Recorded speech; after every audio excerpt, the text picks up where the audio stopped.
मैं शमशेर खान, शाचार्य गणित, राजकीय कन्या महाविद्यालय चौमू। आज है मुख्य गुणजावली। किसी वलय आर की एक गुणजावली आई मुख्य गुणजावली कहलाती है यदि यह आर के ही अवयव ए से जनित हो, अर्थात आई इज इक्वल टू कैपिटल बड़े कोष्ठक में ए। इसको लिखते हैं आई इज इक्वल टू बड़े कोष्ठक में ए। देखो, इसकी परिभाषा यदि लिखनी हो तो आपको यही लिखनी है, किसी वलय आर की एक गुणजावली आई मुख्य गुणजावली कहलाती है यदि यह आर के ही अवयव ए से जनित हो। और कई किताबों में इसे कंसर्न कर लिया, परिभाषा में यही लिखा हुआ है। एक्चुअली में ये क्या है कि किसी वलय आर की गुणजावली आई मुख्य गुणजावली कहलाती है यदि यह आर की छोटी से छोटी गुणजावली हो और अवयव ए से जनित हो। मतलब वलय आर की छोटी से छोटी गुणजावली आई जो कि आर के किसी अवयव ए से, एक ही अवयव ए से जनित हो, तो वो क्या कहलाती है? मुख्य गुणजावली। ये तो आपको समझने के लिए है, साइड में नोट कर लो। छोटी से छोटी गुणजावली जो कि किसी एक अवयव ए से जनित हो। और परिभाषा यदि कोई पूछे तो आपको ये लिखना है, किसी वलय आर की एक गुणजावली आई मुख्य गुणजावली कहलाती है यदि यह आर के एक ही अवयव ए से जनित हो, अर्थात आई इज इक्वल टू बड़े कोष्ठक में ए। ये इसलिए कह रहा हूँ क्योंकि मुख्य गुणजावली की परिभाषा हर किताब में यही दे रखी है। चेक करने वाला इसकी गहराई तक जाए नहीं जाए अपनी, उसमें वो उसे नंबरों के हिसाब से वो गलत कर दे। इसलिए आपको परिभाषा ये लिखनी है। जहाँ अब आप कहीं थ्योरम प्रूव करेंगे उसमें यही चीज़ प्रूव करनी है कि आई आर की छोटी से छोटी गुणजावली है जो कि किसी अवयव ए से जनित है। अब देखो प्रमेय, यदि आर एक तत्समकी क्रमविन्मय वलय है तथा ए बिलोंग्स टू आर, तब आई इज इक्वल टू मझले कोष्ठक में R A such that are belongs to R एक मुख्य गुणजावली है जिसका जनक ए है। मतलब I is equal to R A, are belongs to R एक मुख्य गुणजावली है, ये प्रूव करना है। और ए किसका अवयव है? आर का अवयव है। तो प्रमेय को मैं एक बार और बोल देता हूँ। प्रमेय समझ में आना जरूरी है, उसके बाद ही अपने प्रमेय को प्रूव कर पाते हैं, नहीं तो रटना पड़ता है। अपने को याद करना है, समझते हुए प्रमेय को प्रूव करना है। तो यदि आर एक, देखो इसमें आर एक वलय नहीं है, यदि आर एक तत्समकी क्रमविन्मय वलय है तथा ए बिलोंग्स टू आर है, तब I is equal to R A such that are belongs to R एक मुख्य गुणजावली है जिसका जनक ए है। ये थ्योरम परीक्षा के इसका प्रूफ है, पूछ लेते हैं। वैसे सभी इंपॉर्टेंट होती है, परीक्षा के पॉइंट ऑफ व्यू से इतनी इंपॉर्टेंट नहीं है इसका प्रूफ, इसका प्रमाण। पर ये थ्योरम आगे किसी इंपॉर्टेंट थ्योरम में अपन काम में लेंगे, इसलिए इसको ध्यान से देखना है। ठीक है। अब इसका प्रमाण, माना आर एक तत्समकी क्रमविन्मय वलय है, अतः ई बिलोंग्स टू आर। तत्समकी क्रमविन्मय वलय, आपको ये भी ध्यान रखना है, तत्समकी क्रमविन्मय वलय, कोई वलय तत्समकी वलय कब होती है? जब उसमें गुणन संक्रिया का कोई वलय R plus dot, R plus dot, इसमें दो संक्रियाएं होती है। यदि वलय है तो उसमें योग संक्रिया का तत्समक तो वलय में होता ही होता है। वलय होने के लिए गुणन संक्रिया का तत्समक आर में होना जरूरी नहीं है। यदि गुणन संक्रिया का तत्समक भी आर में विद्यमान है तो आर क्या कहलाती है? तत्समकी वलय। योग संक्रिया कोई वलय है तो योग संक्रिया उसमें क्रमविन्मय होती है, गुणन संक्रिया क्रमविन्मय होना आवश्यक नहीं है। यदि गुणन संक्रिया भी क्रमविन्मय है, इसका मतलब वह वलय क्रमविन्मय वलय है। तो तत्समकी क्रमविन्मय वलय का मतलब क्या है? गुणन संक्रिया का तत्समक आर में विद्यमान है और गुणन संक्रिया आर में क्रमविन्मय है। तो तत्समकी वलय है ये ई बिलोंग्स टू आर, मतलब ये गुणन संक्रिया का तत्समक है। इसलिए A is equal to E A is equal to A E belongs to I. A is equal to E A और E A is equal to A E, ये तत्समक की परिभाषा से है। तो A equal to EA equal to AE belongs to I, तथा I वलय R की गुणजावली है। ये अपन ने पहले प्रूव कर रखा है। क्या? I इजिकल टू RA, या वहाँ I को क्या लिख रखा था? कैपिटल R उसके साथ small a, RA equal to कोष्टक में small r in A, R belongs to R। इसको अपन ने गुणजावली प्रूव कर रखा है, तो अपन सीधा लिख सकते हैं I वलय R की गुणजावली है तथा इसका एक अवयव A है, वो अपने ऊपर प्रूव कर दिया, A बिलोंग्स टू I। तो I वलय R की गुणजावली है, ये अपन ने प्रूव कर रखा है, इसलिए अपन सीधा लिख देते हैं कि इस रूप I is equal to RA, R belongs to R गुणजावली होता है। तो अपन सीधा लिख देते हैं I वलय R की गुणजावली है तथा इसका एक अवयव A है, जो अपन ने ऊपर शुरुआत में प्रूव कर दिया। तो I R की कैसी गुणजावली है? जिसमें अवयव A विद्यमान है। अब देखो, माना R में एक अन्य गुणजावली S है जिसमें एक अवयव A है, मतलब एक S में एक अन्य गुणजावली है जिसमें A विद्यमान है। तब for all R belongs to R, A belongs to R belongs to R, for all R belongs to R मतलब सभी R के लिए, और A बिलोंग्स टू S अपन ने दे रखा है। यदि A बिलोंग्स टू S है तो RA बिलोंग्स टू भी S होगा, RA बिलोंग्स टू भी S होगा। और RA किसका अवयव है? I का अवयव है, तो इसका मतलब I के सारे अवयव S में विद्यमान है। इसका मतलब क्या हो गया? I is subset of S। अतः वलय R में I वह छोटी से छोटी गुणजावली है जिसमें A विद्यमान है। अतः वलय R में I वह छोटी से छोटी गुणजावली है जिसमें A विद्यमान है। अतः R में I मुख्य गुणजावली है जिसका जनक A।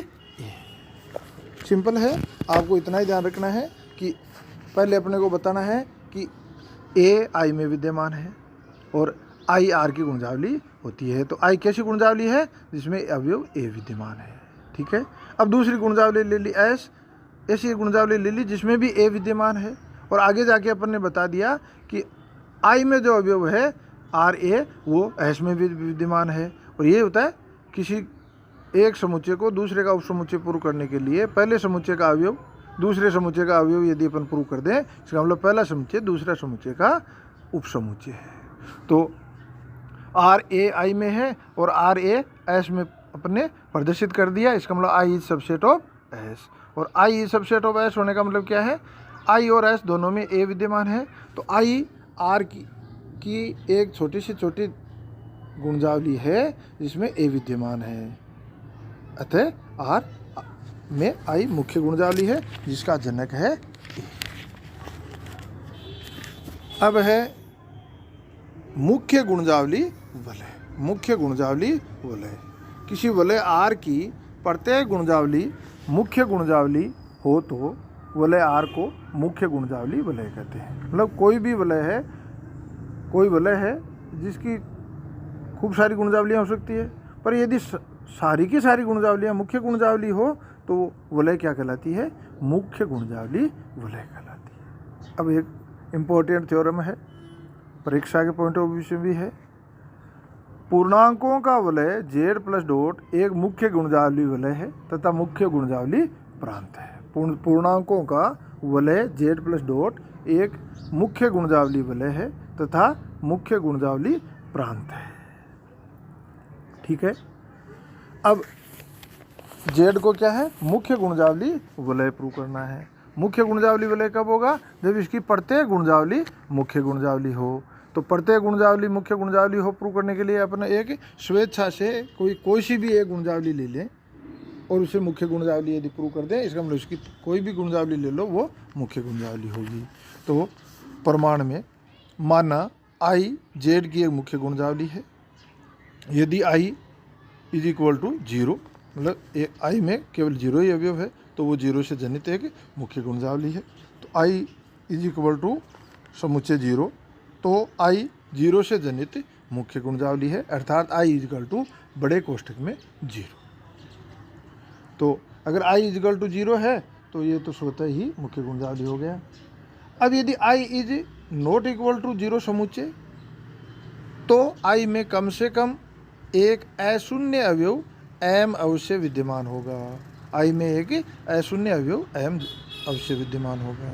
तो यदि I is not equal to 0 समुच्चय, शून्य समुच्चय, तो I में कम से कम एक अशून्य अवयव जरूर विद्यमान होगा। वो मान लेते हैं m है, तो एक अशून्य अवयव m अवश्य होगा। चूँकि अब अपने पहले पढ़ रखा है I प्लस एक ग्रुप होता है, I प्लस एक मतलब I एक योगात्मक ग्रुप होता है। अतः m यदि I का अवयव है तो माइनस m भी I का अवयव होगा। अतः माना I में छोटे से छोटा पूर्णांक a है, छोटे से छोटा पूर्णांक a है, तथा b बिलोंग्स टू I कोई दूसरा पूर्णांक है। a को तो क्या ले लिया, छोटे से छोटा पूर्णांक, मतलब I में a से छोटा पूर्णांक विद्यमान नहीं है। तो एक चीज़ तो अपन ने ले ली, माना I में छोटे से छोटा पूर्णांक a है तथा b बिलोंग्स टू I कोई दूसरा पूर्णांक है। तो b है, दूसरा है, मतलब वो a तो छोटे से छोटा है पर b कोई अन्य पूर्णांक है। इसका मतलब a b से छोटा है। तो अपन पूर्णांकों की विभाजन कलन विधि से, पूर्णांकों की विभाजन कलन विधि से q और r बिलोंग्स टू z ऐसे विद्यमान होंगे कि b is equal to q a plus r, और r की कंडीशन साइड में लिखना बहुत ज़रूरी है। r is less than a greater than equal to 0। ये r क्या है, q और r क्या है, देखो अपने पास मान लिया b की जगह तो है 7, a की जगह है 3।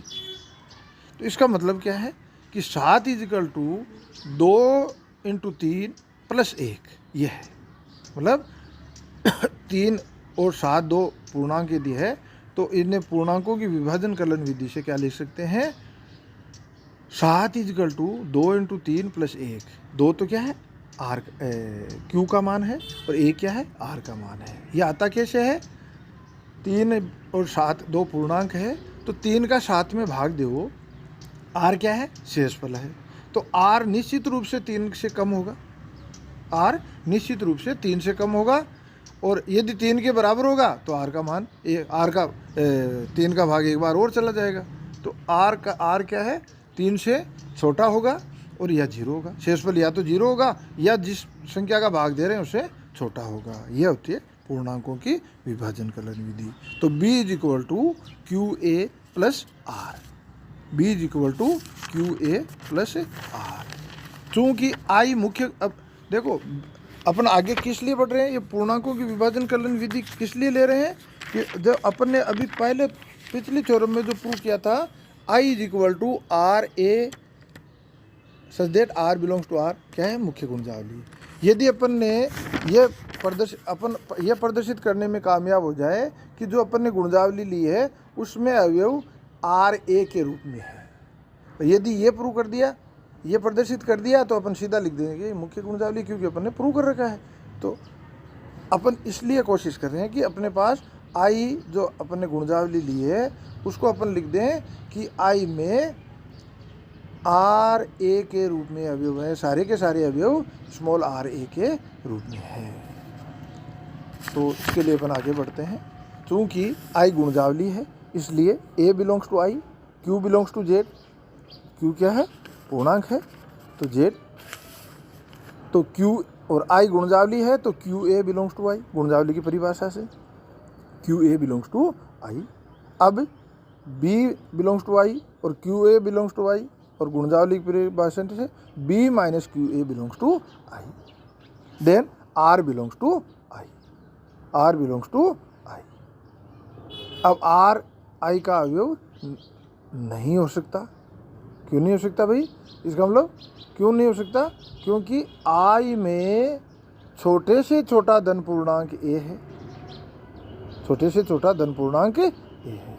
तो अपन ने आगे लिखा है यदि r is less than a तब r is not belongs to I, क्योंकि a वह छोटे से छोटा धन पूर्णांक है जो कि I का अवयव है। I में a से छोटा धन पूर्णांक नहीं है, इसका मतलब r 0 के बराबर होगा, अर्थात a से छोटा पूर्णांक I में नहीं हो सकता, और यदि r I में है तो वो निश्चित रूप से 0 होगा। तो r इज इक्वल टू 0, इसका मतलब b is equal to are A. तो b किसका अवयव लिया था अपन ने, I का अवयव लिया था, इसका मतलब आई में आर ए के रूप में अवयव हैं। इसका मतलब आई इज इक्वल टू मझले कोष्ठक में R A such that are belongs to r. तो अपन ने अपनी पूरी मेहनत कहाँ, क्या ये ध्यान रखो कि थ्योरम में अपन करने क्या जा रहे हैं। पूरी का पूरा फोकस अपना क्या था, I is equal to are A, I is equal to मझले कोष्ठक में R A R belongs to R एक समुच्चय है, मतलब आई में सारे अवयव आर ए के रूप में विद्यमान है। तो आई इज इक्वल टू मझले कोष्ठक में R A R belongs to r को अपन ने मुख्य गुणजावली प्रूव कर रखा है।